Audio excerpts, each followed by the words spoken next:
Time to check in with our United Kingdom expert, Matthew Elliott. He is at BrexitCentral.com, one of the founders of the Leave campaign, and I'm checking in with him twice a week as we run up to 12/12. Good morning, Matthew. Thank you for joining us. Good morning, Hugh. I don't know that it's possible for a political party to have as bad a week as Labour did, but tell us about the week they've had and whether or not they're keeping it up. Oh, it's been a terrible week for the Labour Party. You know, not only has Armistice Day, the equivalent to your Veterans Day, really highlighted their weak stance on the military and veterans in general, but also there's been good news for the Conservatives in the fact that the Brexit Party, Nigel Farage's Brexit Party, won't be standing against existing Conservative MPs. That gives Boris a free run in the 317 seats across the country. So a good week for the Conservatives, a bad week for Labour. Now, let's talk a little bit about what Nigel Farage did. Explain it to an Anglo-American audience, because I think it's the beginning of a retreat that's going to turn into a rout for Brexit. I think they are basically pulling the plug nationally, but trying to do so at a dignified trot rather than a sprint for the back lines. What do you think? I would agree with that. So over the UK, we have two major parties, the Conservative Party and the Labour Party, and we had a Brexit Party set up by Nigel Farage, who felt that Theresa May, the previous Prime Minister, wasn't being robust enough on Brexit, and she wasn't. So he set up this party, did very, very well in the European elections earlier this year, topped the polls, got the most number of members of the European Parliament, and he was threatening to stand against all of the MPs in the election in December. What he said yesterday was that he wouldn't stand his candidates against the Conservative MPs. So let's think of a US equivalent. Be a bit like some analogies here to what Ross Perot did to George H.W. Bush, where you have somebody who's very vocal, very articulate, taking away votes from the centre-right party. So the fact that Farage isn't standing is a big boost to Boris Johnson's chance of getting an overall majority on the 12th of December. Now, he is, however, still pretending to stand in a number of swing constituencies where the Tory hopes to overtake the Labour member in a sweeping election region by region. Are those Brexit candidates also getting pressure to withdraw? Is Nigel going to leave the field entirely by the end of this month or early next month? Well, we'll know for sure in about 48 hours' time, because all the candidates to be MPs across the country have to give their nomination papers in by Thursday of this week. And at the moment, Nigel Farage has said to his candidates, do not submit those papers until I tell you to, basically on the Thursday. So there's still a window of 2 days where he might sort of on a case-by-case basis take away Brexit Party candidates from other areas. But as you say, there's a deficit at the moment. The Conservative Party need to gain seats from the Labour Party and Liberal Democrats to get that overall majority. And I think those talks are still going on. Because the DUP will not vote for Boris's deal. So if you want to get Brexit done, you have to make up for the DUP votes, which have left the support of the Brexit deal. That means they have to pick up, 20 swing constituencies minimum? About 20 when you also factor in the Labour Leave MPs who are stepping down. There's some very, very brave MPs like John Mann or Kate Hoey. These are Labour MPs who voted Leave and then voted with Theresa May and Boris Johnson in the Commons.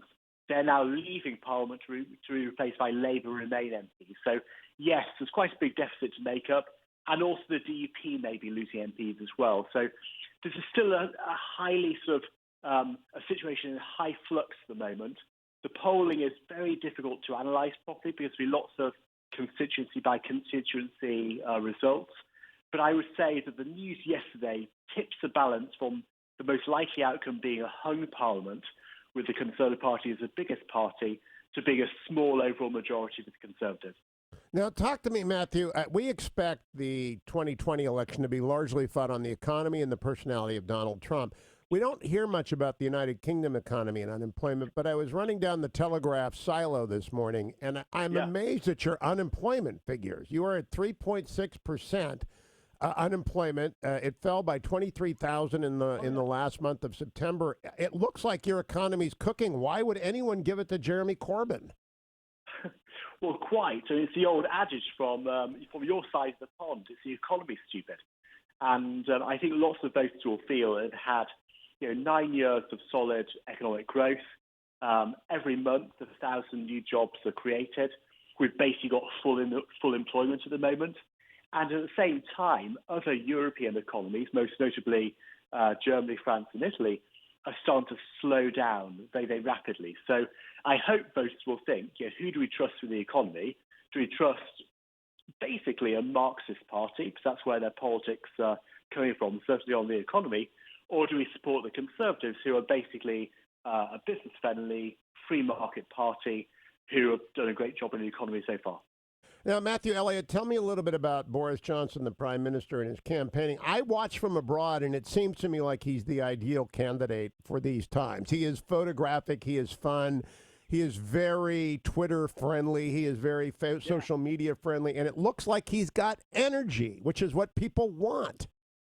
Absolutely. Well, I had the honour of campaigning alongside Boris in the referendum when I was running the Vote Leave campaign. He was our big cheese. He was our spokesperson. And I went around the country on the bus with him and trains everywhere. And the consistent thing that would happen is he would arrive at a train station or arrive at a town somewhere, and he would be mobbed by people who want to have selfies with him or his autograph.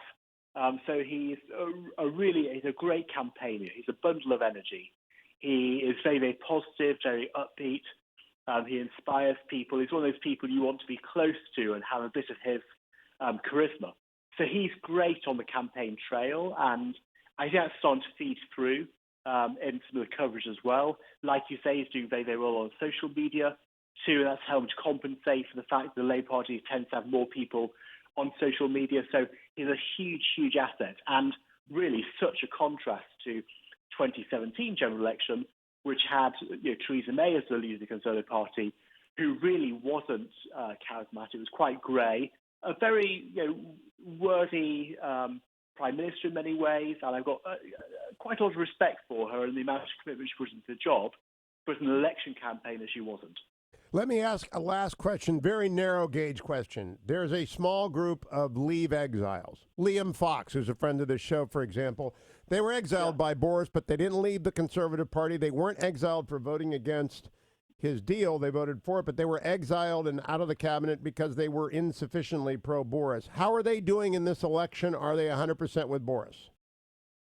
Well, Liam Fox has been very active, and he wrote an article over the weekend warning of the dangers of Jeremy Corbyn and talking about how Boris was the only person to be able to get Brexit over the line. And what struck me, talking to some of the people who weren't with Boris during the leadership election, is that actually they recognise actually he's been a much better Prime Minister than they thought he would be. They expected him to be a bit dithery, a bit undecisive.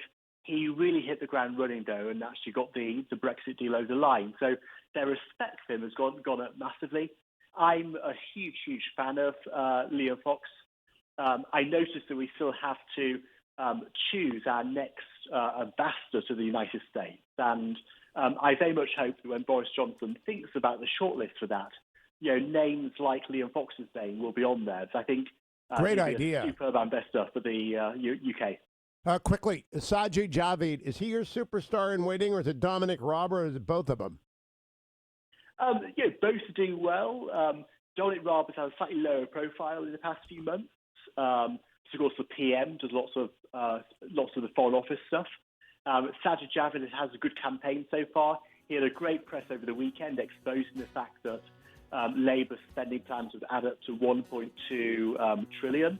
So he's doing a good job as Chancellor, and I hope that when he's re-elected and there's a new Parliament, in his first budget, we'll see a really business-friendly, free market budget from Sajid.